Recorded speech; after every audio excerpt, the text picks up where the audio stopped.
Meeting to order. I'm working? You're on. Yeah. Excellent, okay. Emily has given us a copy of the agenda. Has everybody had a chance to take a quick look?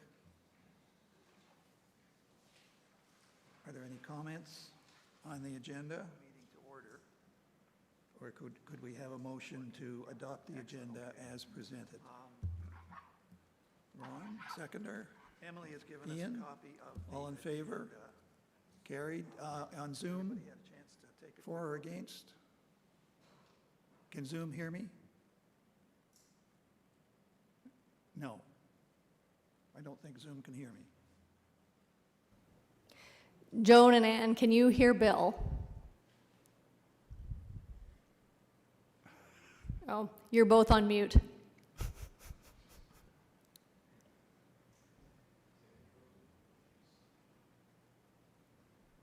If you can hear Bill, do you just want to give a thumbs up? Okay, Joan is good. Joan's good. Ann's not so good.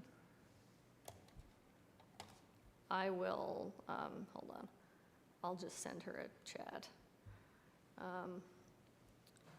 Oh, yep, Ann just said, should I be able to hear you at this point? Yes, so she can't hear us.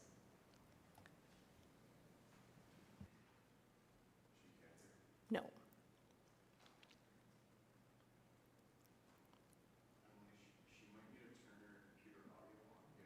Okay, and you might have to turn your computer audio on or up so that you can hear me. Oh, she's probably just gonna log back on.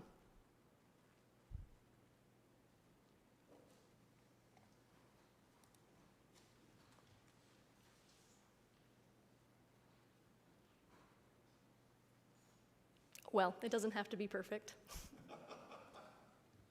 It'll all come together.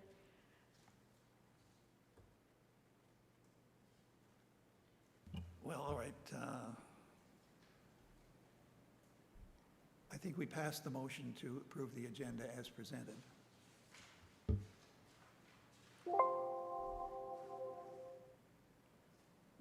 Any declarations of pecuniary interest? None heard. We have here the minutes of the last meeting held on August the 6th.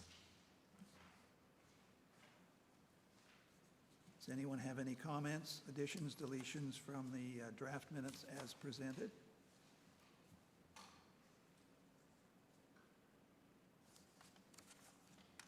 No. Could we have a motion to adopt the minutes as presented?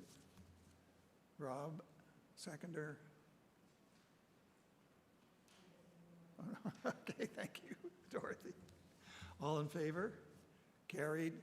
On Zoom? 4.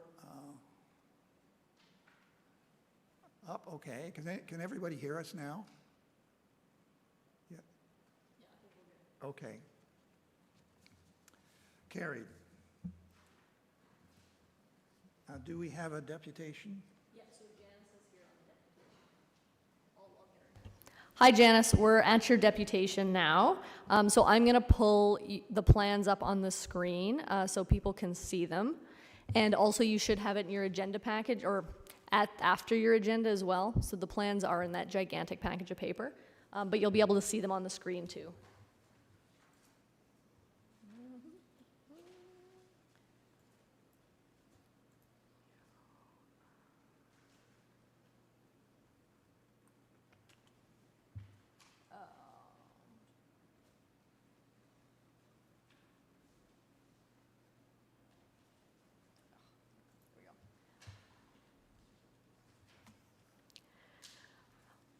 All right, Janice, did you want to give a brief overview of the proposed garage? Sure. We're planning to retire up to the house, and we need storage space. In 1896, there wasn't very much, they didn't have very much stuff. So we need the garage for storage and garage stuff and workshop to help maintain the property as it ages more.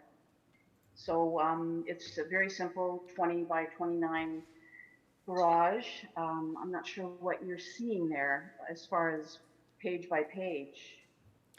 We're on page 2 at the moment. Okay, so the before, like the picture, the photograph? Yep.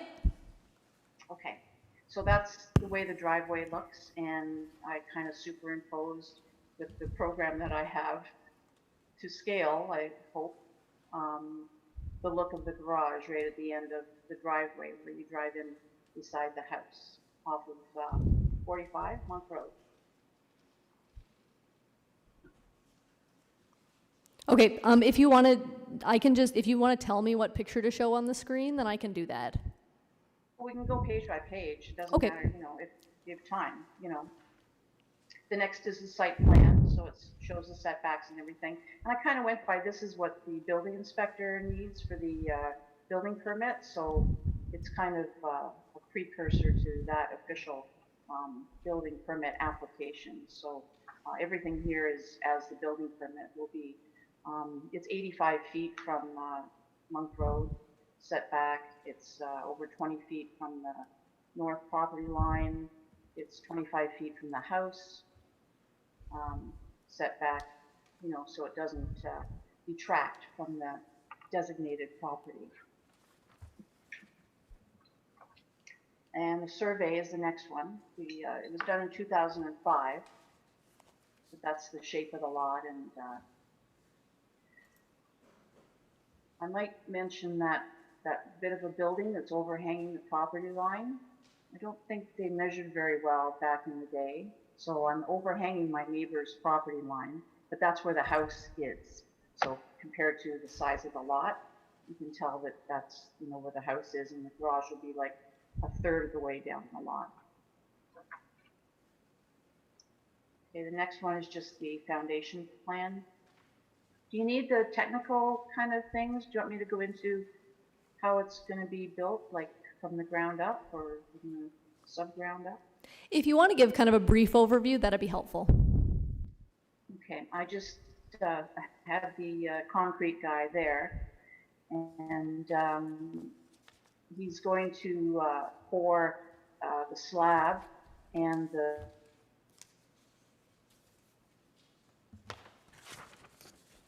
curb on top all the way around except for the door, so that we can set the studs a bit higher than just the pad height, and slope the garage floor towards the door, which is preferable. And it's going to be on a pad that we're going to get some grading done, some grading done to, you know, so that the base is correct for the pad and everything. And then this guy who does the concrete also builds. So the builder, so we have kind of a two-builder thing going on. We'll see what happens. The other guy is a little older and he's kind of semi-retired. So we're just waiting to see if he can do it. And he's the same guy who did the veranda restoration, actually. So between the two of them and my husband, I'm sure, you know, somebody will build it. So the garage, that's the floor plan. There's going to be stairs inside going up to an attic.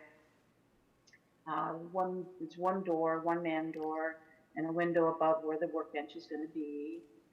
The attic for storage. We just have stuff. You know, everybody these days has stuff, right? So there'll be two windows upstairs, and they're going to reflect the same style as the dormer window in the front of the house. It's going to be rounded like a half round arch, like the dormer window. So that's, and then the attic, and then you've got, yeah, the east elevation that's coming in off the driveway. And it's going to be serviced, but we're not going to insulate right away, so we'll have to just wait. We just want it up so it has a roof on our storage things. So that's the east elevation, and then the south elevation. That's facing the private kind of backyard. And then the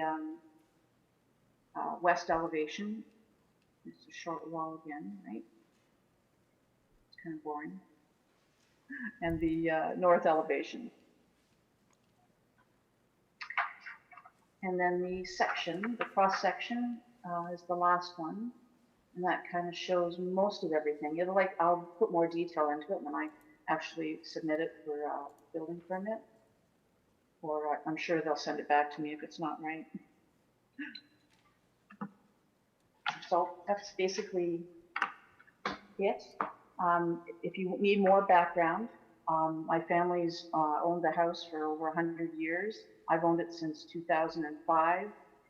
And I think living in a house is the best way to take care of it. So that's part of the reason why we're retiring up there too. My husband turns 65 next Tuesday. So that's about it. Thanks, Janice. Well, You're welcome. that's very nice. And it's 85 feet from the road, so it's certainly not obtrusive. Just looking at the very last plan, it says siding to be decided. I just wondered what you had in mind for siding. To be determined. So did you have Well, yeah, my husband, I'm trying to let him decide on the siding, but I'm going to guide him, let's say. I think a white board and batten would look really nice, but he's a Leaf fan, so he's going to want something blue on it, I know. And he's from Nova Scotia, so. All right, well, I see in your drawings, it looks as though it's a white siding, which looks very nice, Yeah. in keeping with the style and so on. Does anyone have any comments on the proposed? Is there a grade plan? Mic on. Is there a grade plan? I don't have a grade plan, and I don't think the building people need a grade plan for a garage. But we are having some grading done before the pad is poured, because the front yard has to be corrected too. So we're going to try to do everything at once, because the water, it's eroded close to the house, and the grade now kind of slopes towards the house. So we're going to kind of correct that and then do the pad area for the garage at the same time. That was my concern, is that the water's gonna be running towards the house once you build this No, garage. the water's going to And- run north. There's a gully right on the property, on the north property line. So, we have eaves trough now in the house, and it just gushes out and goes right towards the north, right across the driveway. So we're going to raise up the driveway and try to put some kind of a water diversion thing underneath, like a French drain or something underneath the driveway, or in conjunction with raising it and grading and trying to get the water to go where we want it to go. So the water should be going like in front of the garage and you know, when the grading is done, I guess. I know I hate water. I mean, you know, I try to get rid of it. Okay, as long as you're aware. Yeah, I'm very, very aware. Any other comments or questions? If not, could we have a motion that the committee has no objection to the proposed addition to 4983 Monk Road? Ian? Jim seconded. All in favor? Carried, thank you. On the Zoom, we have in favor. Thank you. Carried. So as far as the committee is concerned, please go ahead. It looks like a great addition. Perfect. Thank you very, very much, you guys.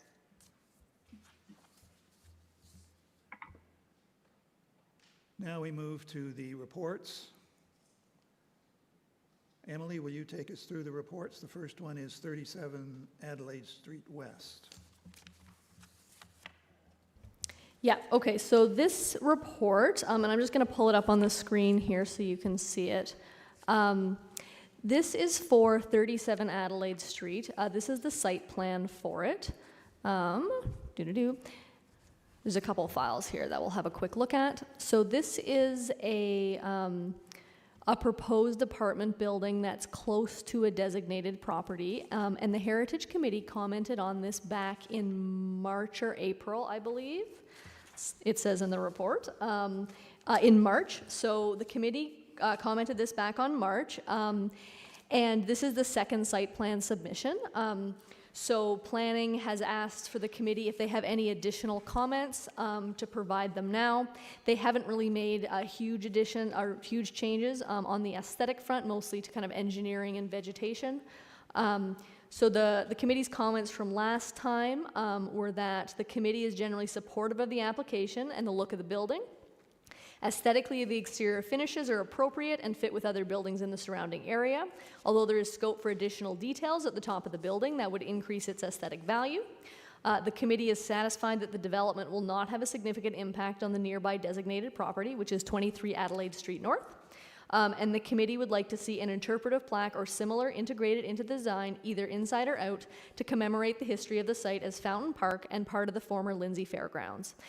So the applicant has gotten back to planning and has noted all those comments and has indicated that they're amenable to the addition of a historic plaque and are going to reach out to staff to discuss how that's going to work. But that'll be a little bit further down the line. So they're happy to put the plaque in. So we can have a quick look at what's there just to refresh our memories. So this is just the vegetation management plan. So they're going to be putting quite a number of trees and shrubs up. These are the elevations. So there is the south, north, east, then east and west are on the bottom. And these are essentially identical to what we saw back in the spring. And then this is just the overall site plan where it's going to be on the lot. And so you can see the proposed site is here in red, and the designated house is kind of over here, if you can see it on the screen. So if the committee has any additional comments beyond what was provided back in March, this is an opportunity to make those comments as a committee. Jim? Sorry, just a clarification. Just though we did make some recommendations about something along the roof line, if I remember correctly. Am I to understand that the proposed developer is amenable to any of those kinds of features? I thought there was something along a roof line or something, or some sort of feature. Yeah, the committee had recommended potentially having some additional details along the roof line of the building, and all the developer did was, say noted in their comments. So I don't know if they're actually, well, noted generally means no. So does that mean there is room for further dialogue before a site plan? I mean, this is the site plan. Yeah, I know. So I mean, we can push that comment. Before site plan approval. We can push that comment back at them because it's not directly adjacent to a heritage property. We're a little bit on the edge in terms of how far we can push it, but we can ask them to do it. Yeah, and I wasn't even implying push it, but I just, as a goodwill gesture to a community, and there is some history there, I thought that maybe we could just, again, just sort of say, would you consider? Pushing maybe isn't the right word, that I was looking for anyway, but just to encourage or ask, if they might, consider these additional things. I do think it would certainly augment in a positive way the aesthetics of the building and the community. It's very close to Bond Street, and you've got a lot of unique buildings, beautiful heritage right there. It'd be nice if it could consider this. I don't think it would cost a whole lot. Mind you, it's not my money, but it's just, okay, that's it. Thank you. Thanks, Jim. I don't have the previous drawings, but in the one that we have, it looks as though they've put some sort of a treatment on the very top levels. The previous drawings are exactly the same. Sorry? The previous drawings are exactly the Oh, same they're on the exactly the elevation same. front.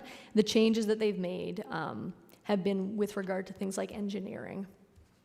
That's where they're making changes on this. So they haven't changed any of the aesthetic portions of the building. Well, and as per Jim's comments, could we go back to them and see if they're prepared to make some aesthetic changes? Yep, we can push that comment back at them. Okay, so do you need a motion to that effect, or? Yeah, the best motion would be for the committee to ask the chair to provide comment to, I think there's something in the report. That comments be provided to planning staff regarding the application, and then the comments can come from you as the chair, and we can work through those together and just, write it up in a formal way. All right, and then I guess we need a motion that I, through Emily, provide comments to the developer to see if they will add some additional features. Jim? Yeah, I'll gladly make that motion as listed by you there. Is that okay, Emily? You got that? All right, can we have a seconder? There's Wayne seconding. Wayne, all right, all in favor? Oh, sorry, Ron has a question.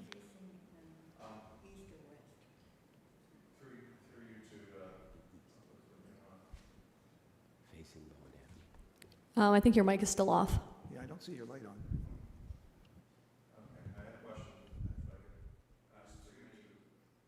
Oh, Too many mics on, I think there's one.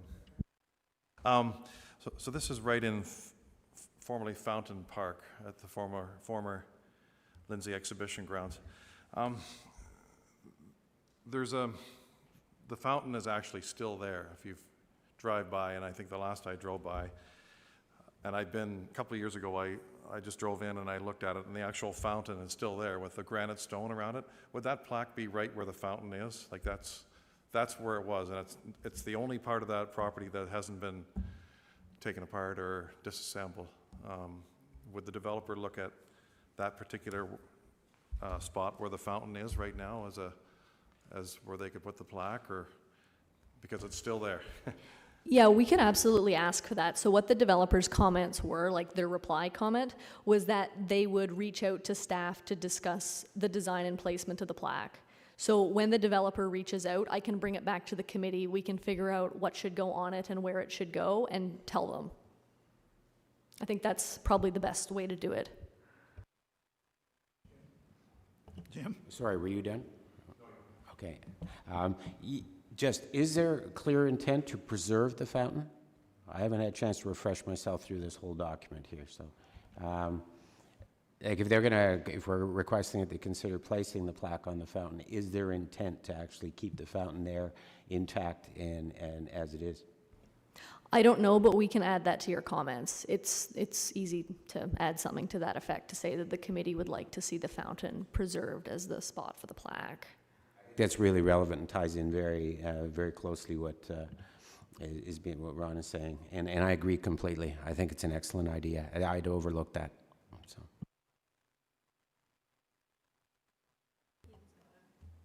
Oh, Ian? Just to add to what Ron and Jim have already said, I walk by the former Fountain Park fairly frequently, and from the sidewalk perspective, from the position on the sidewalk looking west, the fountain may still be there, but from what I can see, it is kind of falling into ruin. And the concern or question that I would have, which I of course trust that Emily will chat about with the applicant, is if they do put a plaque of some kind up, that the plaque be visible enough to people going in and out of this building, and that it not kind of disappear into the shadows, because some plaques, like the small oval ones that you see in some of our existing heritage buildings, I worry that they're not always visible enough to people passing by. So that's just one thing I would want to keep in mind, if that's okay. Thank you. I think that's something that we can discuss once they get to that stage, but in the comment, like, I provide comments separately from the committee on this as well, but I said that the plaque should be visible, large, and in a frequented location. So if the committee wants to add that too, I mean, we can just add that same comment in, and then actually figure out the nitty-gritty of it once we get to that stage. Well, I think that that's a good idea. If we can add that comment in, and make sure that they make it prominent enough that it's obvious. Okay, now we had a motion, I guess. That was Jim and Wayne. All in favor of the motion? Carried. Zoom, all in favor? Thank you. Motion carried. Just before we go on to the next item, Joan just messaged me on Zoom, and she said that she's having a hard time hearing some people on their mics. So if you can really make sure that you speak into your mic when you're talking so that people on Zoom can hear you. So just be aware of that to make sure that everybody can hear. Sorry, I just had a Ron, question. has a question? Yeah, just a question on the fountain. A lot of the stone's been stripped. I don't know who took it, but the structure is still there. So the stone could be, the fountain itself could be, had a good stonemason could repair that and restore it. I just think, you know, the structure is still there, and it would be nice to keep that, but that's just my opinion, but I think it's quite unique. Well, could we add Once that it's gone, it's inquiry gone. to- You'll never see it again. Well, we'll add that inquiry to the comments. We can do that, Emily? Yeah, that can all be added into the comments. So what we'll do with the comments is we'll put together kind of like a letter from the committee, and then I send that into planning. So I can just put all this stuff in the letter, and then Bill can read over it and before it goes, if that's good with everybody. Ian? Just one more little thing, this just occurred to me. To Ron's point, I guess if you had a stonemason, would it be possible, if the Lindsay Agricultural Society was amenable to it, to dismantle what's there and rebuild it at the new fairgrounds? Again, that's neither here nor there right now, but just a thought to consider. Well, I guess we can put that to both the fairgrounds and to the developer. I'm not sure what the cost would be that would be involved in that sort of thing. But we can ask, I guess we can ask the developer, Emily, as part of our comments. Yeah, we can certainly ask that. Any other comments? And I think we passed the motion that we will provide those comments to the developer. Moving on to the City Hall HVAC plans. I think that is just for information, is it not? So this is just an FYI. So at our last meeting, Jocelyn Gill gave everybody an overview of the HVAC plans or the plans to redo the HVAC system in City Hall that they were working on, and the committee had said that they want to have copies of those. So I've provided in your handout package there a copy of those drawings for you to look at. So just as kind of an FYI, those are the 90% complete drawings. They haven't gone out for tender yet. So Jocelyn provided those for the committee just to have a look at to see where things were at the moment. There isn't going to be any effect on council chambers or the Victoria room. So any like ceilings that are coming down are all going to be in offices and hallways. So that nothing is happening in here, which is good.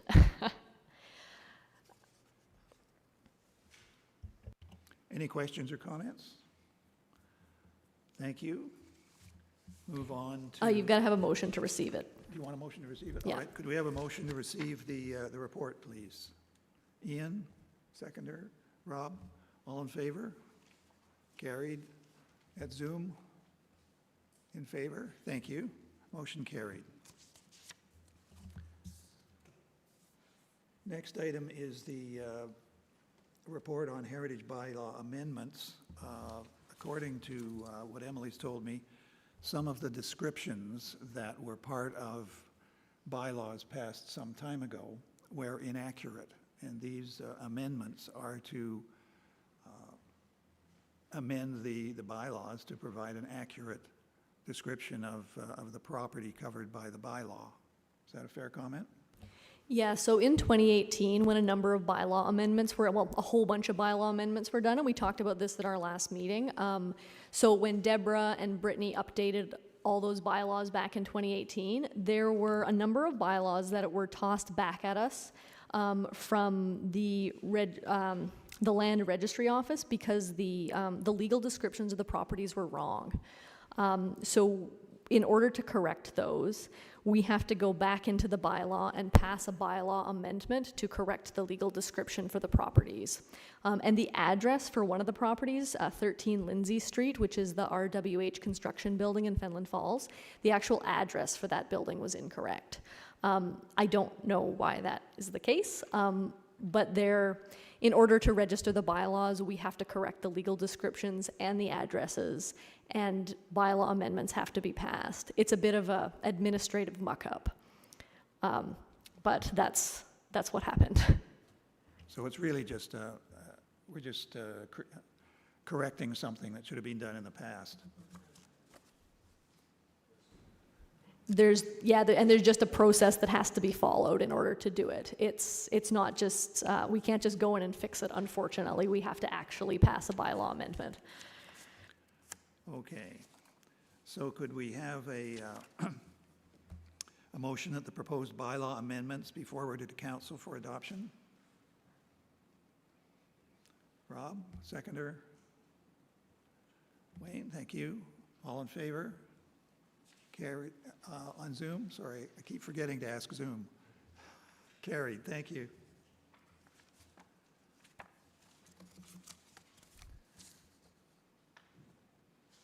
Moving along to the designation of 28 Boyd Street, which is the dry stone wall, I guess. So is the dry stone wall, is 28 Boyd Street the actual location of the dry stone wall? Yeah, that's the address. Maybe Anne could give the overview on this because she's been working with Case Manor on it. Is that good with you, Anne? Does that work, Bill? That's great, Ann. Can you, Oh, Anne, you're on mute. you're on mute.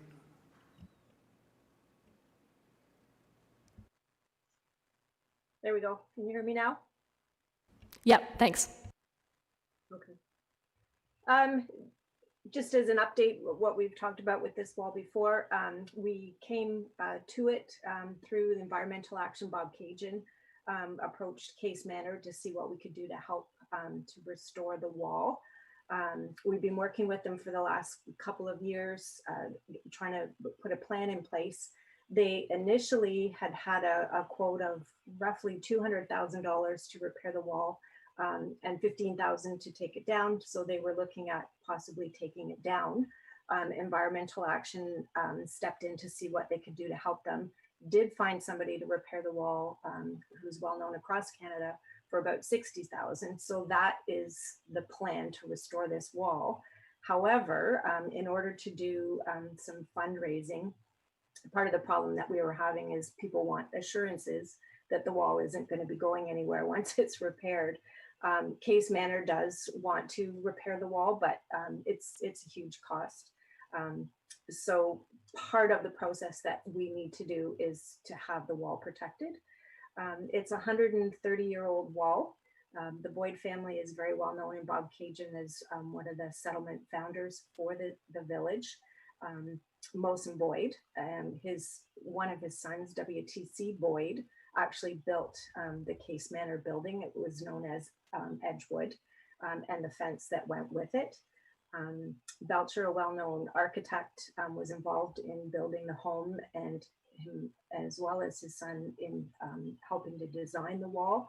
And then a fellow named Old Scotty, who we haven't quite figured out who it was, a Scottish stonemason that was brought in from Scotland to build the wall. The wall is important from a historical aspect, but also the actual construction of the wall, the architecture of the wall is pretty significant as well. It has dry stack, has been recognized by UNESCO as being listed as cultural heritage. And also Emily also pointed out to us that as landscaping kind of evolved, the dry stack fences were initially used as farming and used to kind of set out the plot of land and to protect the cattle and sheep and whatever. But as landscaping evolved, some of those elements were brought into landscape design, and that's what was done with this home. It was a typical kind of rural thing, and it was brought into the village and used in the home. I don't know what else to say. Emily's report is very thorough. We did a lot of research from Environmental Action Bob Cajun and passed it off to Emily, and she's taken that and done a beautiful report on why the wall should be designated. It does also tie in all the Boyd properties that are in Bob Cajun. The other wall that was in Bob Cajun was around Molson Boyd's estate.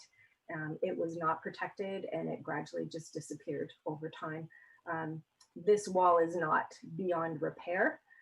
So if we can get it repaired and have it designated, I think it'll be something that'll be with Bob Cajun forever. And it is on also Canal Street, especially once the Canal Street redo is done. It will be an access point to Bob Cajun. There will be lights at 36 and the whole street is being redone with better sidewalks and hopefully bike paths as well. And with this, it will be a gateway entry point to Bob Cajun. So the designation is an important part of being able to raise funds in order to complete the reconstruction. It is. It's really quite key to that. Any of the grant funding that we've done, we're getting pushback from the different organizations wanting to ensure that if it is actually redone, that they won't 10 years from now just decide that it's in the way and take it down. So yes, the heritage designation is very key to that. But funding aside, I think the wall itself, it's a 400-foot dry stack wall that it just has such presence and significance for Bob Cajun. All right, thank you. Does anyone have any comments or questions? Could we have a motion that the report on the designation of 28 Boyd Street be received, that the designation of the property known municipally as 28 Boyd Street, Bob Cajun, be endorsed, and that the recommendation to designate the subject property be forwarded to council for approval? Ian, seconder. Ron, all in favor? Carried. Thank you. On Zoom, 2 favorable. Thank you. So unanimous. Thank you. Thank you, everybody. Now, moving on, the next item is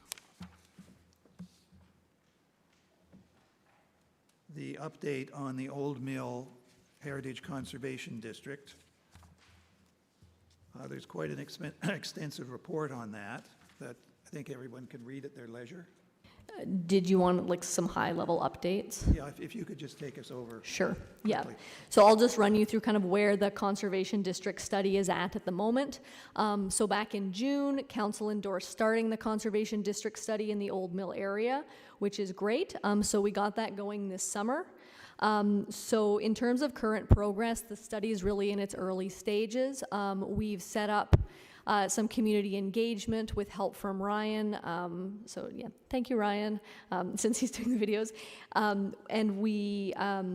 So we've done some community engagement and started doing the preliminary historic research. And planning is going on to keep doing that in the fall. So there's a tentative timeline for the study that's attached to the report that you can have a look at. So in a perfect world, the study will take about 12 months and be presented to council in June of next year, so June 2021. Because of the pandemic, that might get pushed back depending on how our community consultations go and what we're able to do with that. So that might extend out to make it so that we can have more community participation. So that's one thing that we're gonna have to keep on top of, and it'll really depend on what happens over the next few months with the pandemic. So in terms of community meetings, we've had 2 of them already. Some people in this group were able to attend, which was great. So those were just info sessions on Zoom, where basically I provided local residents with an overview of like what this whole thing is about and had some Q&A sessions. So we had some good feedback, and throughout the study process, we'll have a couple more. Ideally, there'll be one kind of November, December, and then another in March and April. Those might get pushed back as well, depending on the pandemic, but we'll make that call once we know what's happening. So we also have our Jump In and public engagement web pages where people can go on, there's surveys they can fill out, provide information about the study area, get involved. We're forming a community advisory group as well. of local residents, so people who live in the local area can be part of this smaller kind of little working group type committee where they can provide more detailed input and feedback on that. So we're in the process of putting that together, and it would be helpful if a couple people from the Heritage Committee volunteered to sit on that, just so we have dialogue between the community and the Heritage Committee. That'd be really helpful. We also have two other informal groups. One is a historical research group and the other is a canopy survey group. And this is just people who want to get involved, do some research, do a survey of some trees in the local area. So we've got some people who are keen to do that who live locally. So they'll be getting going in the fall. There's also an internal technical group, so that's staff internally who are working through the study with me so that different departments are having a say in it, can provide comments. And we met on August 25th, so we've met once already and we'll keep doing so throughout the study. We've also started doing First Nations consultation as well. So I reached out to all the Williams Treaty First Nations to invite them to provide comment or enter into consultations. So we've met informally already with Scugog Island First Nation. The other First Nations haven't indicated that they're interested. They might, but I think they may be letting Scugog Island take the lead on that because this is their traditional territory and they definitely have an interest in Lindsay in particular. We're starting to do some stakeholder consultation. So the BIA has been invited to do stakeholder consultation, St. Mary's Church, the school board, the diocese, Trent Severn Waterway. I think there's a couple of other ones that I can't remember at the top of my head. So people who have a stake that aren't local residents or property owners. We're definitely going to be having some follow-up with St. Mary's. No one else has indicated they're interested yet, but they probably will come the fall. And then the other thing I hoped we could form tonight was a subcommittee from this committee. So there's a few members on the Heritage Committee who are more involved with the study, can participate, do some research, provide input, review the draft of the study as it gets put together more thoroughly, and we can have a more in-depth conversation, and then they can report back to this committee as a whole. So ideally 3 to 5 people on that committee, just to have a few people from the Heritage Committee who are more involved in the study. And that's kind of where we're at now. So hopefully a lot of the research policy work will start evolving over the next few months, but I haven't got to that yet. Well, thank you, Emily. I guess there are two things that we have to look at. First of all, to receive the report, and secondly, to see if we can put together a subcommittee to participate in the study process. So first of all, I guess we would need a motion to receive the report on the Old Mill Heritage Conservation District study. Rob?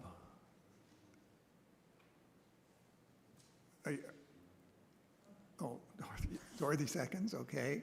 And on Zoom, all in favor?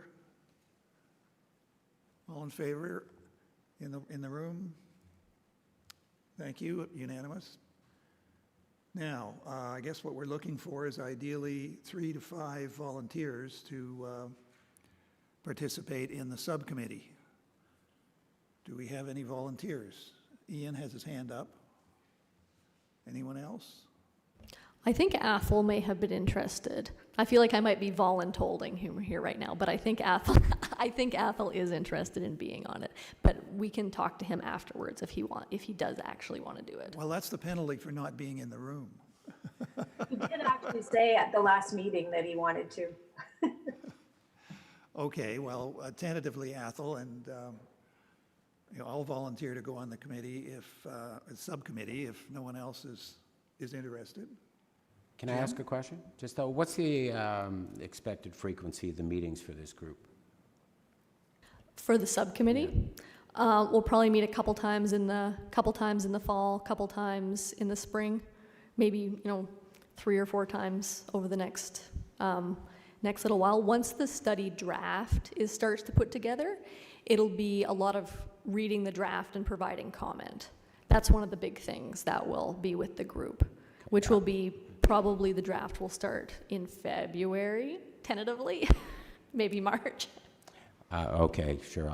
I'd like to sit in as well. So Jim is also volunteering? So I guess, Rob? You know what, I'm gonna read it anyway, so I might as well be on the committee. Okay, now we're up to 5. As I do that. No, I guess now we're up to 5. 4. If you want to be on, then that's 5, and if you don't, that's 4. Well, I'll be on, that's 5. So I guess we need a motion that we strike a subcommittee for the, to participate in the study process of the Old Mill Heritage Conservation District study to consist of Rob, Jim, myself, Ian, and Athol, subject to Athol's consent. Okay, can somebody make that motion? Jim, seconder, Rob. Zoom, all in favor, Zoom? All in favor in the room? Carried, thank you.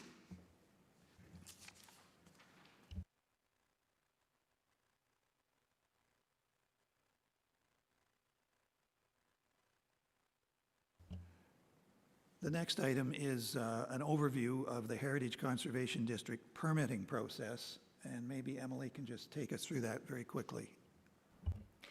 All right, so at the last committee meeting, one of the things that we had talked about was the process for people getting sign permits in the Conservation District.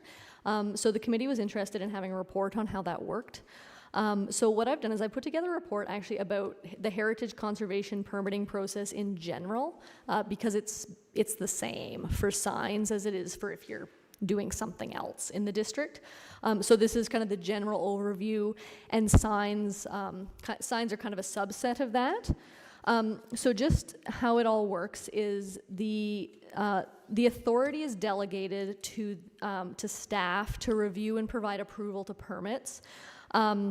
And that's delegated through both our Heritage Conservation District plans, so the one for Fenland and the one for downtown Lindsay, as well as our delegated authority bylaw, which I think is attached to this report if you want to read the bylaw.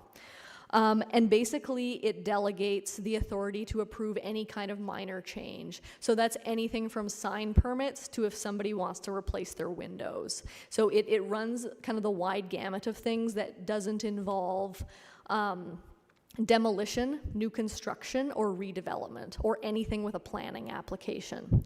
And the other thing that that our bylaw says is that even though staff do have the authority to approve this, they can bump it up to the committee and to council as well if it's a bigger project that the committee should really have some input on. So the reason that this was done was to provide a really quick and efficient approvals process for particularly for downtown Lindsay, because that's where we get the majority of our permits from. For Oak Street, it's a little bit different because we actually don't get too many from Oak Street just because it's such a small district. So we can process the permit applications within about 3 to 5 business days. So that's why it's done like that, and most of the permit applications are actually done faster. So in terms of on the ground, what's happening is development services staff, we have a standard operating procedure that we've developed. So I worked with building and planning to put a procedure in place so that everything goes to the right people. So for the most part, when a permit application comes in, it goes to building, because most people don't know they have to put a heritage permit in. So building staff screen out heritage permit ones that are in the Heritage Conservation District, and they do a really good job at it. So building has really gotten on board with doing that, and staff, they send it down to me as soon as they flag something as heritage. So then once that happens, I work with the applicant to make sure that they are submitting the right stuff, they have the right guidelines, they know what they're supposed to be doing. And then they'll submit their sign or heritage permit application to me. I'll approve it or not, depending on what's there. Most of the things we get are fine. And then it goes up to building. They get their sign permit or their building permit. Then they go from there. If there's any planning approvals involved with it, it's a different process because it would automatically bump to the committee, because anything that has planning comments comes to the committee. So as of when I wrote the report, we had received 7 applications for alterations to properties in conservation districts in 2020.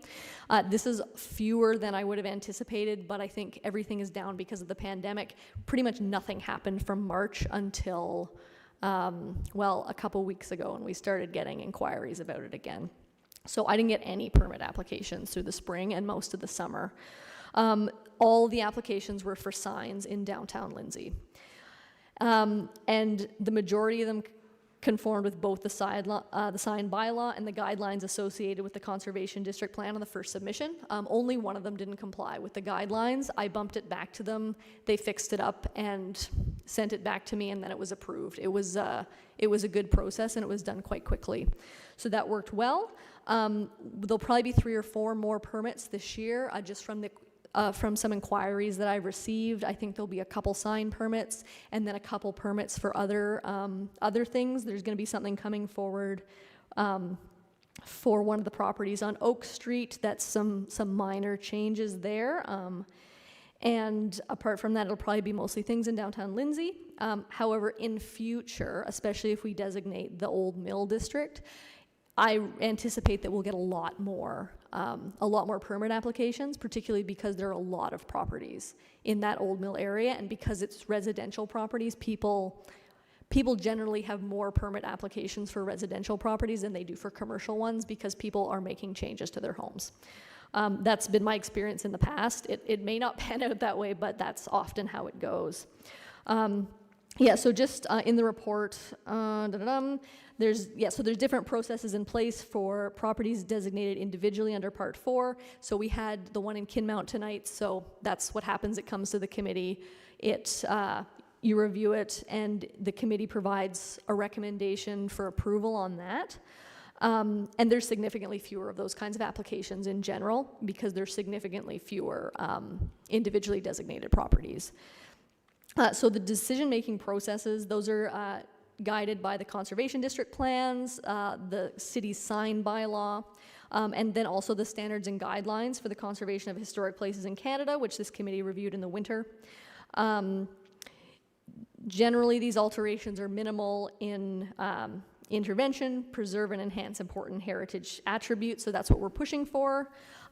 Alterations in downtown Lindsay are also guided by the downtown Lindsay streetscape and facade guidelines, and those are available on the website, and were adopted as part of the downtown Lindsay Conservation District Plan, so that's where your sign guidelines are. So they're in there, and people have to follow what's in the downtown Lindsay facade guidelines. So staff can bounce things to the Heritage Committee for review, and any large-scale projects really come to the committee for sure. Now, if an owner makes a change to a heritage property which is not approved through a heritage permit, which is something that we talked about at the last meeting, there's sort of one of 3 things can happen. The owner can be made to remove the work. So that would be through our bylaw enforcement. So how we would do that is generally we would send a letter to the property owner saying, this is what you violated, this is what you need to do, and then bylaw would be involved in enforcing that.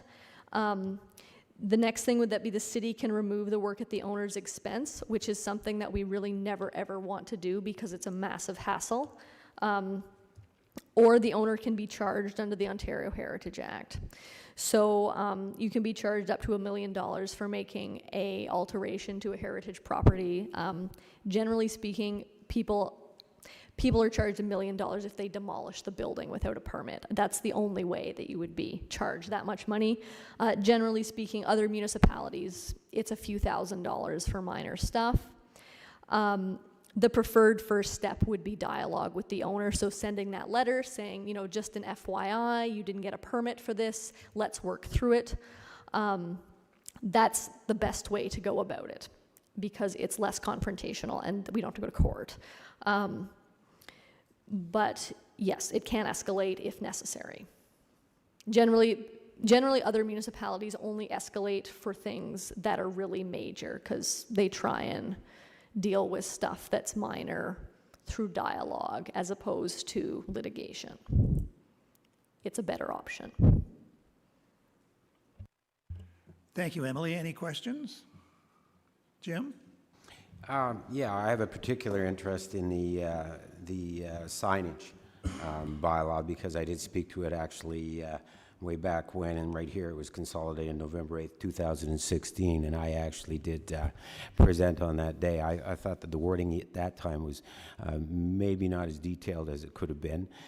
Anyway, it sounded like a reasonable compromise at the time, and I remember Councillor Dunn and CBO Suzanne Murchison saying, well, maybe we can review it in a couple of years and see if there's some things we can improve on it. That hasn't happened. My concern, and as you know, is I own several buildings in the downtown, and I've been heavily involved throughout the process of the heritage designation as a district. And I see a lot of signs that have gone up. There's no question that things have improved, and I do see better cooperation amongst staffing and departments in this. I still think there's room for more improvement, though, because there's still going to be signs. And what's more important is I see a wonderful opportunity here out of a very sad circumstance. COVID is eliminating businesses in the downtown, and that creates opportunities for potential businesses that come in. They're going to need signs. So the most successful heritage districts that I visited, and every year, with the exception of this year or summer, I visit multiple districts, and the most successful, the strongest in terms of economic drive and atmosphere, just success, have really strong heritage signage. I'm not seeing here in this existing bylaw the wording that would encourage that. I think it's being left to the judgment of city staff. I think this was citizen driven. I sat on 2 different signage committees way back when, and it's not criticism. But when I walk down the streetscape of downtown Lindsay, I see a lot of signs that really, there's nothing heritage about it. In fact, we have no way of even knowing whether they've applied for permits. I suspect that a good many haven't. I look here, there's awnings that have gone up, and I don't, well, I know that some of them have not had permits. So I think that needs some looking at as to how we can do it. I know that in the past there's been interest in having it complaints driven. Well, your neighbors don't want to, complain, and so putting up a sign and asking for forgiveness or going for forgiveness, that kind of defeats the purpose too. We're all in this together, or at least should be, and I'd like to see this heritage district be all that it can be from a heritage perspective. It's a huge potential economic draw. It can play a key role in economic recovery. The governments are going to owe a lot of money after COVID, and I don't think you're going to see a lot of downtowns redevelop like this. I'm led to believe the money's in the bank for the rest of it. Rob Leverty of the Ontario Heritage, I forget his title, but he's a big heavy hitter in heritage, and he toured my buildings at one point, and he came out and spoke with Tom Moore as well, and said, you have one of the finest remaining Victorian downtowns in Ontario. It's a little tired, but if you fix it up, it can be a major, major draw. It can be a major success. I don't think we're capitalizing on this, and I don't think we're moving towards that from a signage perspective. It goes hands in hand. So I think that, I'm not saying right this minute, but I think if we can encourage whoever's involved in trying to revisit this and look at this and enhance that, get some more specific wording in it, and figure out how we actually can do some enforcement and encourage people to comply. Otherwise, it's just not happening. I've got photos of every violation in the downtown, and you wouldn't want to see a presentation to that effect. It would be very troubling. You would see that things haven't gone quite as well as good. There have been some standouts. There are some where people that have complied and tried in the process, and that varies right to from people that have gone and gone through the process, and maybe it wasn't even the easiest process for them, but they did the right thing, to blatant backlit signs, which are the most blatant violations in here. So where do we go from here? How do we make this happen? I'd like that dialogue at the staff level, if they're the ones that make the decision. I'd like the BIA to have maybe more input, and I'd like to see more come to the Heritage Committee if we had an opportunity to talk about some of the wording and take a look at this too, and maybe offer some recommendations or suggestions. Let's look at the other districts that are doing so well and what their signage bylaws are. So just an update on the sign bylaw itself. So I talked to Suzanne Murchison, our chief building official, about it, and there is a desire to update the signage bylaw, but it's just a project that hasn't happened yet. And she doesn't have a time frame for that. I think especially with COVID, we have no idea what's happening. But she wants the committee to be involved in that in terms of crafting wording around heritage signage. So once the sign bylaw itself does start an update process, the committee will be involved in terms of crafting that language around signage, particularly in downtown Lindsay. So that is going to happen when we get to that. It's not happening yet. I think one of the big things from a staff perspective is that when people come in, when people know they have to get a sign permit or choose to actually get a sign permit and go to building staff are great at bumping stuff down to me. So they're doing a good job, but people have to go to building people have to actually go to the building division to get a sign permit, as opposed to just not get any permits at all. So if nothing is coming to building, it's not coming to me. So there's no way for me to or the committee to see things that are happening where people just aren't even getting sign permits at all, which certainly does happen. And it's difficult for staff to enforce that without like walking the streets every day. So figuring out a way, I think education is going to be one key, and I think this committee in consultation with the BIA, I think that's an area that could be really, really helpful to start putting together some educational material, and maybe as new businesses come in, figure out a way to educate them about both all the economic impacts that Jim brought up, which are really important and a lot of people don't know, and then also educate them about the process, like what you have to do if you want a new sign, if you want to make changes to your building, et cetera, et cetera. And that might be somewhere that having the BIA on board is really helpful. But also in terms of knowing what is going up that doesn't have permits at all. I think, complaints driven is unfortunately the way that goes, because there's no way that I know exactly what's happening all the time, unfortunately. Especially now that I work from home and I don't live in Lindsay, so I'm not out in downtown Lindsay ever. Where do the complaints go to if it was complaints driven? They probably come through bylaw. Generally, that's where complaints would go, or they could come through me and I could connect with bylaw. I think those would probably be the best ways of doing it. One of those two routes. Thank you. Then it sounds to me as though the way forward is for members of this committee to be involved in the wording of the new bylaw that's proposed. And for the time being, I guess we could look at, perhaps in conjunction with the BIA, putting some information out there that would tell people that if they do want to put up a sign, that there's a process that they have to go through. Is that something that could be added to the city information website, for example? Yeah, I think it could be. I mean, if the committee wants to brainstorm what kind of information it wants to put out, it might be a really good opportunity for the committee to both get what it wants in terms of having good signage by telling people you have to have good signage, and also raise a positive profile in the community by saying, we're the Heritage Committee, we want to promote, having this great historic downtown, we're going to help you out. That might be something that's really positive for this community and build some good relationships with downtown Lindsay in particular.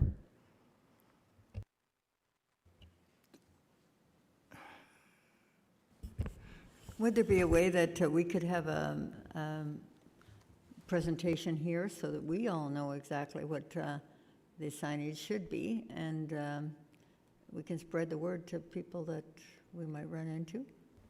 Yeah, that's something we could do. I mean, at the next meeting, I'd be happy to run through all the design guidelines with everybody so everybody's clear. Like we did that with colors. I think the colors that should be approved. But I think we could all use a refresher course on signage. Yeah, and I've got a lot of examples of signage from other municipalities as well. Mm-hmm. So we can run through some good example, like, in Coburg or Kingston or those kind of historic downtowns where there is a lot of good signage. We can pull together some examples But I think it would be helpful for this committee to do something that goes out to the public to promote this issue. Because this committee is a very good voice for that. And I think in a lot of ways that's better than coming from me as staff, because nobody really wants to listen to city staff, because I'm not an advocate. I'm just the person who like makes people do paperwork, essentially. Well, and could we ask Emily to put together that, that overview for us for the next meeting, and maybe consider at the next meeting that we strike a small subcommittee of interested people to try to put together a piece on the importance of the signage and the economic advantages of having the signage be appropriate, and see if the city will put that sort of wording on its website somewhere, maybe in conjunction with the BIA, Jim, if it has any interest. Certainly the BIA is interested, and I spoke with, I brought it up in the BIA Beautification Committee just recently, and Melissa McFarland, our general manager, she does with every new business, if we get to know who's opening up and when they're opening up. You see, there's no business registry in the city. And so you don't really know who's coming in, and they're not identified. And again, that's a gap. We're one of the few municipalities in Ontario that doesn't have a business registry, and it doesn't have to be Big Brother or making money. It can be revenue neutral. But, you know, to be able to find out and offer these supports in a very positive, welcoming way and help guide them through the process. And at no point am I trying to point fingers at staff or any one entity. I think that if we're all pulling in the same direction, we get a better result. But if decisions are being made by staff, and they may not even have the full knowledge or appreciation or interest in this. I know that you do. You're heavily heritage. But, and that's not a criticism as well. It's just a circumstance. But if you look at the body of signage that's gone up in the last 4 years, and it's significant, only a small portion is compliant. So I think it's going to take collective effort. I think it's the end result would be fantastic from an economic perspective and economic recovery. The $1 million makeover program is about to be jump-started again or restarted, and it's an excellent opportunity for new businesses or businesses that have signage that want to upgrade it and their signage and get more competitive. And I think it covers up to 50% of your signage. That's a positive. And if we do that, and I'm fearful of what will happen if there's another wave of COVID, but I can tell you there's 8 businesses down now in the greater downtown area, and that means there's 8 opportunities for new signage in there. And if we approach this right and do this right, it can be wonderful. To me, the signage is artwork, and it's a draw to the downtown. There's many, many benefits. So if we can embrace that, in the meantime, while we're moving towards this, I'm heartened by the words that you've just shared with CBO Murchison, and I'm grateful that she's prepared to involve us, more and show that. So, and that's the spirit. And that was the spirit and intent of what 4 years ago I spoke to council. I wish we had had the opportunity to upgrade it or revisit this at the 2-year mark. Anyway, and there's some things, some people, I'm sorry, are just going to cheat. They're going to go for forgiveness. Some people don't know. It runs the gamut. But let's see what we can do about tightening this up and come up with the best positive result for all involved. It's a win-win. We need to reach out to the heritage conservation districts that do this so well. They've already got it figured out. We don't need to reinvent the wheel. The results will be very positive. Well, Emily, can you put a presentation together perhaps for the next meeting? Yeah, I'm happy to put a presentation together. And I think just to build on what Jim was saying, in terms of the past 4 years or so, it's taken that time to get the internal workings in terms of how things work, where the permits go, the fact that people now know that staff internally, when they get a sign permit, know that it has to go to heritage. So that aspect has been worked out. It's taken a while, but it's been worked out, and it's now working well, which is great. But then, so getting that information to new businesses that want new signage, what the positive impacts are, I think that's really the next kind of key part in getting the signage thing moving in a really positive direction. All right, then we'll Jim? Just one last thing. Sean Kelly of Stemsky Kelly Consultants, they did the streetscape facade guidelines. There's some very good information in there. I think even references to signage in the HCD process. I spoke with those consultants as well about that. These are existing documents that we can pull upon as well as Emily's very considerable knowledge about this as well. I know we can do this. All right, well, that's the plan then. If Emily can give us an overview at the next meeting. For the moment, I think we need a motion that the Heritage Conservation District permitting process, that the report be received. Could we have a motion to that effect? Ian, seconder. Ron? Voting for or against on Zoom? 4, all in favor? Carried, thank you.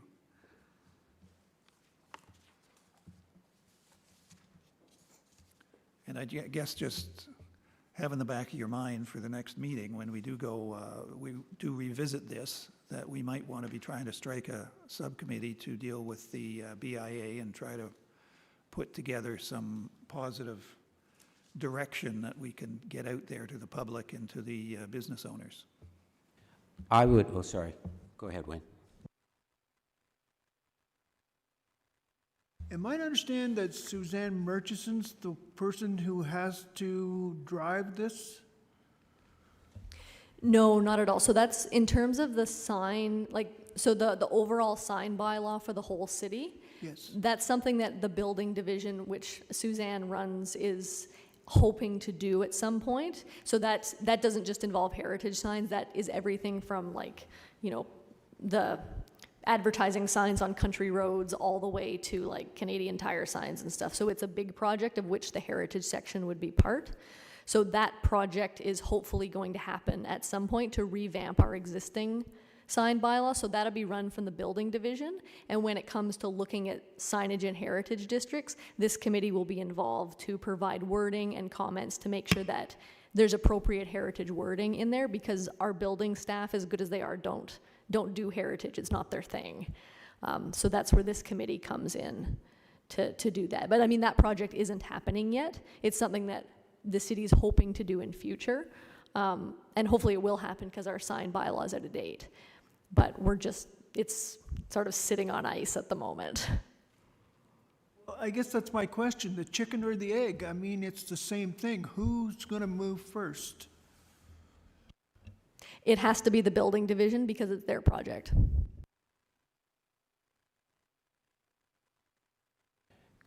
I'd offer up the suggestion as well, too, perhaps maybe at the next meeting, if we're allowed to do this and we don't need a parade permit, maybe we could do a little walk around the downtown, and I could show you firsthand what I'm talking about. And you'll see examples of good signage, what I consider to be good and consistent with really successful heritage districts, and I can show you some that are not. If for those interested parties, we can maintain the social distance, that might be a good education, and I can follow up with all kinds of photos. We can't do it as part of a meeting because it's a public meeting. Okay. But if people want to walk around, they can walk around. Okay, is there a limit as to how many, or do? Yes, if everybody's here, it's a committee meeting, and it has to be a public meeting with an agenda. So if you don't have quorum, then I'll ask clerk's office. It's complicated, but we can't do it as part of the meeting, essentially, because then it becomes not a public meeting anymore. Yeah, I wasn't encouraging you to, and I wasn't trying to entrap you to, teach us how to circumvent the bylaw, or the laws. But anyway, yeah, you will work it out. But I do think it's worthwhile walking around and seeing firsthand what's going on. There's a lot of good observations that come from everybody that, customers that walk down the street and are saying, well, what's this all about? So anyway, sure, good, thank you. Good dialogue. Thank you. Next item would be the report, the update on the grant. Okay, I'll just give a brief overview on this as well. So this update is really just an FYI and a chance to discuss kind of what's going on with the grant at the moment. So as you'll be able to go through the background information that I provided with you, that's kind of like take-home material because there's a lot of it there. So you can have a look through and see what actually happened back in 2016. So if you were on the committee, to refresh your memory, and if you weren't on the committee, to figure out what we're all talking about. But in general, the owners at that time, they submitted an application to demolish the existing designated property and replace it with a 4-story mixed-use commercial building. So the Heritage Committee worked extensively with the developers at that time to come up with a design that wasn't terrible, because what they submitted originally was pretty bad. And then the demolition of the property and its redevelopment was approved by council in September 2016. That being said, the building is still designated. So council has never repealed the designation bylaw. And the bylaw will just sit on the books until something happens. And that's kind of what the status of the building is at the time. So the redevelopment hasn't occurred yet. Nothing has gone on. In August, as far as we know, the property was sold to a new owner. The tenant, the business that was in there, was evicted at that time, which is how it came to light that there were going to be some changes there. And we don't know what the new owner's plans for the property are. So we have no idea what's going on. So this is the background information for when we get something new, which might be next month, it might be next year, we really don't know, but you've got it. One of the things that the committee had talked about at our last meeting was reaching out to the new owners, and that's something that I have been working on over the past month, but we actually don't have their contact information yet. So I've been working with our Rev and Tax staff and also Realty Services, who haven't been provided with any information on the new owner yet. So I haven't been able to reach out to them because I don't have their names, I don't have their contact information, we just don't know who they are yet. So I have a letter drafted and ready to go for once we get that, but we don't have it.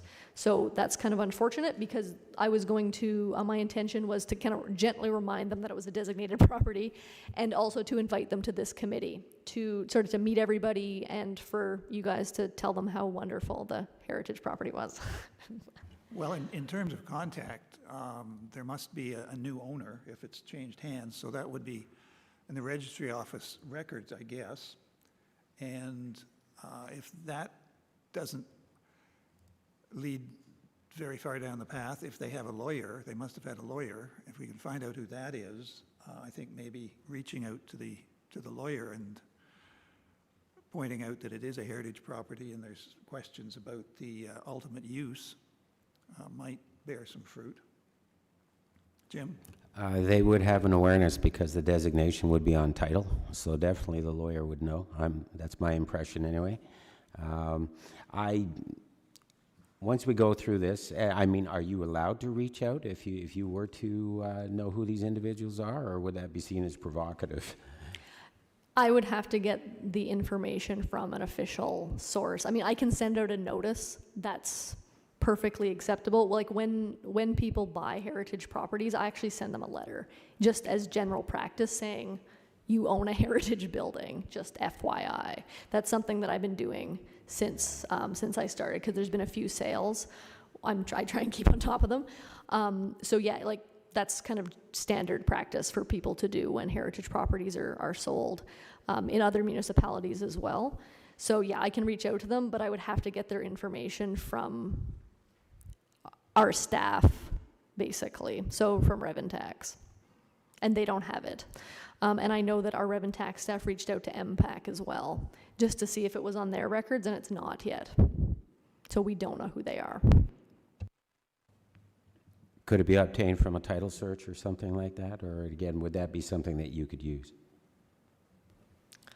I probably could. It's a bit creepy in a way. Okay, we won't go there. We won't do creepy. No, It's better if I get it from Rev and Tax, just to keep everything above board. Yeah, I'll do my best to find out who these individuals are. I think I have an inkling, and I'll see if we can. I can initiate a dialogue as a downtown neighbor or friend in the downtown. We'll see what we can do to flesh out more information. What I've heard are rumors, but I think they're good rumors, and I think we're going to be, pleased if those rumors are true. I do think that there's some potential here for some good news. So, anyway, thank you. Well, in terms of reaching out, if it would be difficult for you to do it, then, you know, if the committee gives me direction, I'm happy to reach out to them and indicate that they should come to the committee and tell us what their plans are. I suspect that they're focusing on business right now and that this isn't number one on their priority list, but, you know, overall, if they were to come to understand that, I'm sure that, you know, they might consider that, you know.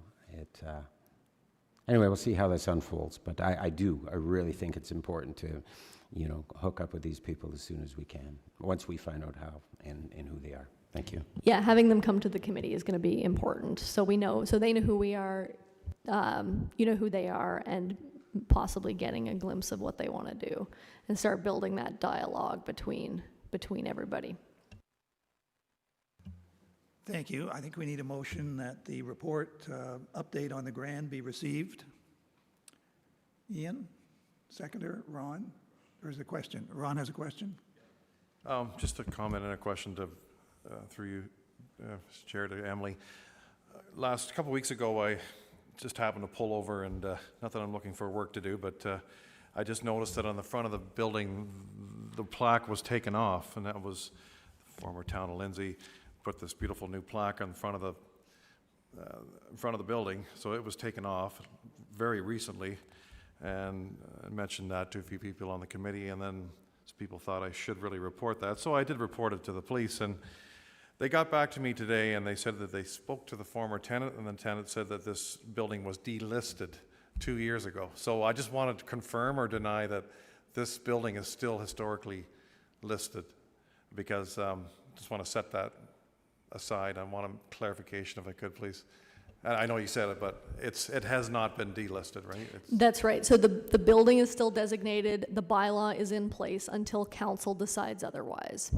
And in order for the designation to be repealed or amended, it'll come to this committee first, and then it will go to council. So council hasn't made any motion to make changes or repeal that bylaw.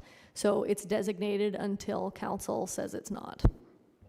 So if they go for say a demolition permit, they have to come to our committee first, or they go to building first? They'll probably end up going to building first, but building will bump it down to me. So council has already given the okay for the building to be demolished. So they do have permission to demolish the building. So they have that permission already. It's in your package. There's a council report that went in September 2016, I think. Hold on. But isn't the facade supposed to be maintained, the front part? Yeah, so hold on a sec. So they're working through a site plan agreement they were working through a site plan agreement with planning. So they would have to adhere to that site plan agreement, and I don't think it's finalized. Yeah, so the report itself, so the facade has to be dismantled and preserved, so it can't be demoed and dumped, essentially. They have to go through the committee to decide on the final design, which they did do after this report went to council. So all of that has been agreed to. The site plan agreement has been drafted in any case, which goes through what it's supposed to look like when it's all said and done, which is one of the drawings that's included in your package. So there's two here. So just so you know which is which. There's one here with the picture on the front. That's the original plans they submitted. And then there's one which, and there's one that doesn't have anything on the front except text, and those are the plans that the committee finally approved. So just a final question. But these were with the existing owners, so those owners are gone now. They've sold the building. Would we not be starting from scratch again? If they want, so I actually reached out to other heritage planners in the province and also to the ministry to ask that question. So the general consensus is that if they're going to do exactly the same thing, they can continue with the process. So the planning applications and the heritage permits are inherited. If they're doing anything different, they have to start again at square one. So if they don't adopt what we've already approved as far as the development is concerned, they'd have to start all over again. That's right. And this is now part of a heritage conservation district, isn't it? That's right. So if they had to restart again, they'd be playing a different ball game, as it were, because it's now in the district. We have more comprehensive policies in our official plan. We have processes in place for things like heritage impact assessments that we didn't have back in 2016 when this stuff was originally submitted. So it would be a very different application and a very different process and a more rigorous process if they came back with a new design. So I guess the question is how it would be best to make them aware of that. I think that if they have a decent lawyer, they've already been made aware of that, but you never know what their plans may be. So if we could somehow find out who we think the new owners are, maybe just having the committee reach out to those owners would be useful without involving you necessarily, Emily. That may be the best option. I mean, if Jim wants to reach out not that I'm telling you to do this, as a friendly neighbor, like as Jim, as opposed to Jim as the Heritage Committee, that's your decision as a private citizen. So you can do as you like. Whereas, if I have the contact information, if we get it, which we will eventually, because they'll have to get a tax bill, then I can send them out something official from the city, reiterating essentially the conversation that we've just had in a friendly way, and inviting them to liaise with the committee in an official capacity. So that's kind of where we're at. I try wherever possible to be one of the first ones to welcome new people to and new businesses to the downtown, just the unofficial ambassador. And I would love to see if I can pursue this a little bit. If I can, maybe they'll reach out to you even sooner, or the city officially, which, is good too. But I always approach new businesses and welcome them. So hopefully, and to build a relationship, I can perhaps help them navigate the local waters. I know them well. Thank you. Well, thank you, Jim. That would be very helpful if you can reach out in a friendly manner and try to find out whatever you can find out. Thank you. Moving on, I think we've passed a motion to receive the update on the grant. Didn't we? Oh, all right, sorry. Could we have a motion to receive the report on the update on the grant? Dorothy, seconder, Ian. All in favor on Zoom? Yeah, in favor in the room? Carrie, thank you. Next item would be the Heritage Designation Subcommittee. Generally, any discussion of ongoing designations would fall under that. We just have the one at the Boyd wall that we passed earlier, which is great. At our last committee, I had mentioned there was a request put in by Kathy Morton from the Manvers Historical Society regarding a site down in what's actually in Ops Township. And I'm still working with her on that, so once I have more information, I'll bring it back to the committee. It's on property somebody else owns, so I'm getting more details from her about that before we do anything, just so we know where we stand with that. All right, thank you. So there are no action items there. The Outreach Subcommittee, that's normally doors open. Is that going to be virtual this year as far as we know? Yeah, I'll provide the update on that. So Ian and I worked together to put some digital material together, and it's ready to go, and we're just waiting on it to be published at the moment. So it's got to be put up on the Doors Open website so that people can access it, and it's not there yet. So there's two components to it. One is the kind of virtual walking tours. So we did like a highlights of Doors Open one, and then also one that's downtown Lindsay. And then the other component was their virtual tours. And that's actually something that Donna Goodwin was working on, and we're just using them for Doors Open. And where we're actually waiting on the institutions that did them for that. So what happened is Donna worked with a company in Peterborough to do that. So they filmed them and they did these kind of virtual tours where you can walk through them online. And then she sent those files to the museums to put up on their website, and they haven't done it yet. So we can't put them up on Doors Open until the museums put them on their websites. So we're waiting on them to do it. It's kind of an awkward sit and wait game at the moment. I was hoping to have everything up by the beginning of last week so that we could launch it, but we can't until it's ready. Ian? Emily, I was wondering if maybe you could speak to the committee about how not the walking tours, but the list, we were calling it best of, but we're calling it something different now, aren't we? Sort of the criteria that we used in formulating that, just so everyone is aware. Could you speak to that? Sure, yeah, so Ian and I did some brainstorming of what we put on kind of the highlights walking, or it's more of like a driving tour because it's all over the place. So what we did is we tried to choose sites that were unique, that people wouldn't necessarily go into. Some of them were ones that a lot of people had a lot of interest in when they were on Doors Open, and we tried to pick stuff through all throughout the municipality.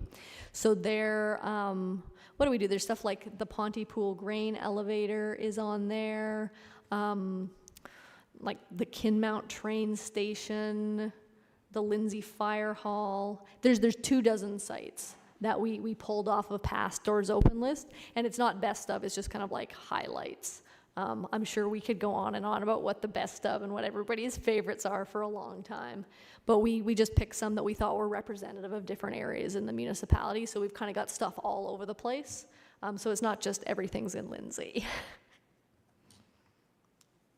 Did you want to elaborate on what some of the other sites were, just because I can't think of them off the top of my head? So most of the sites, as Emily indicated, are sites that are unique, like especially unique for historical, cultural, or architectural reasons.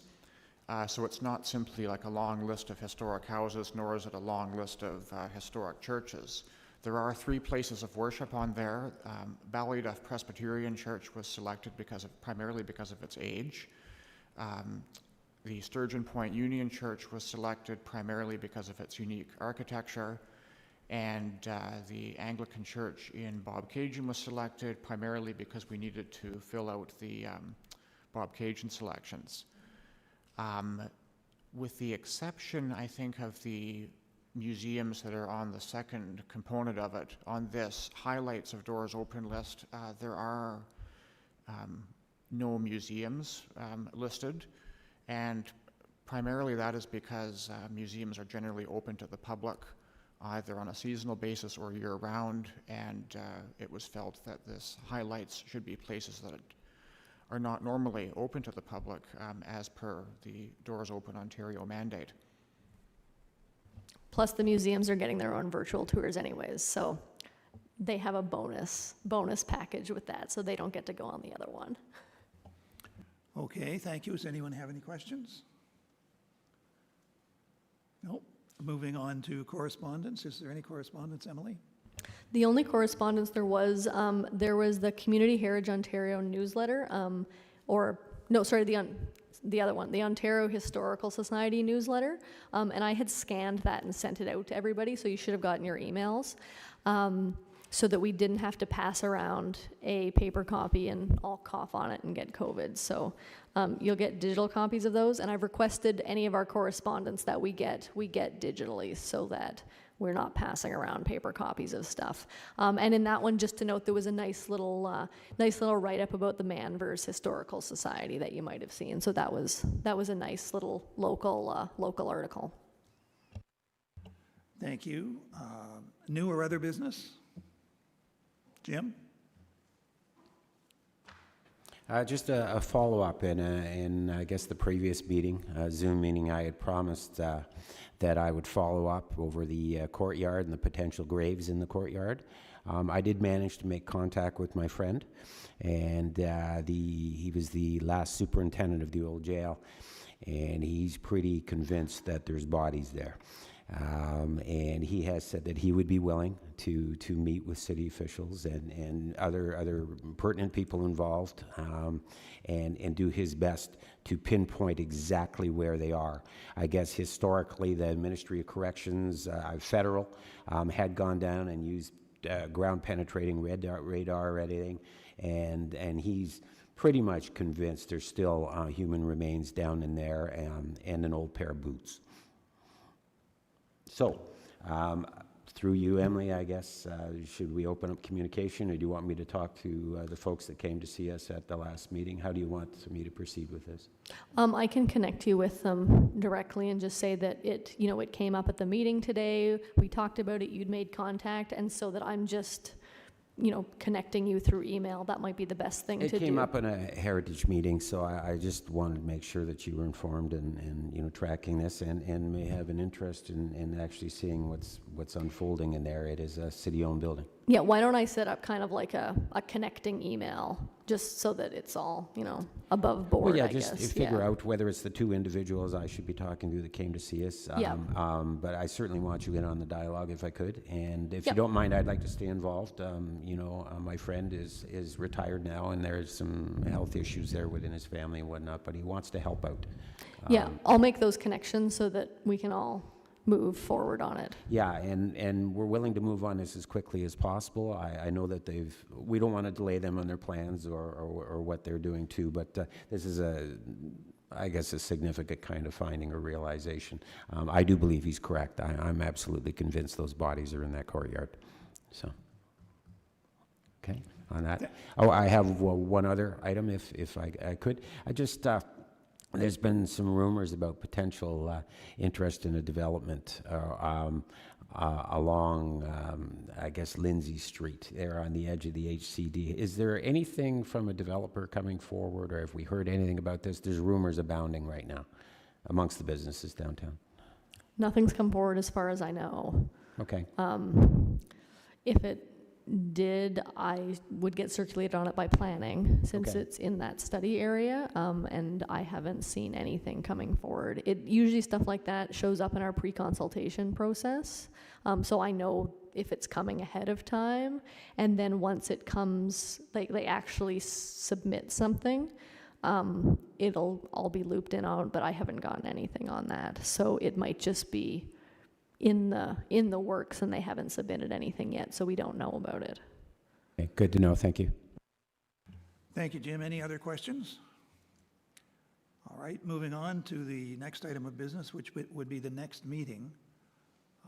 I guess we're all hoping that it can be a little more regular than this one. It would normally be the first Thursday in October, which would be, So the first Thursday in October is the 1st. So that would be not that long away from now. That's only 3 weeks from now. And then the second Thursday is the 8th. So that would be 4 weeks out. should we look at the 8th? Consensus that the 8th would be a good date? All right, then let's have a motion that the next meeting of the committee be scheduled for October the 8th at, It'll be 5 to 7. If we're still in this kind of COVID safety precautions, which we will be, having it from 5 to 7 means that city staff can vacate the building before anybody comes in. So it just makes it way easier if it's 5 to 7. So that's that'll be just better if it stays 5 to 7. okay, October 8th at 5 to 7. A motion to that effect? Ron, seconder? Jim? All in favor, Zoom? All in favor in the room? Thank you, unanimous. Next item is a motion to adjourn. Nope, no problem having that one. All in favor? Carried. Who seconded it? Oh, Jim made it, and Dorothy seconded it. Okay. And everybody thirded it, that's correct. Thank you, everybody, for coming and going through the exercise. It's obviously necessary, but it's strange. Yeah, it might not get more normal next time, but at least we all know how it works now. So I think this is what we'll be doing for the foreseeable future. So before you go, there's wipes at your station. Oh, Ryan, you can stop the, I'm telling Ryan to stop the live streaming because people don't need to know that we're, and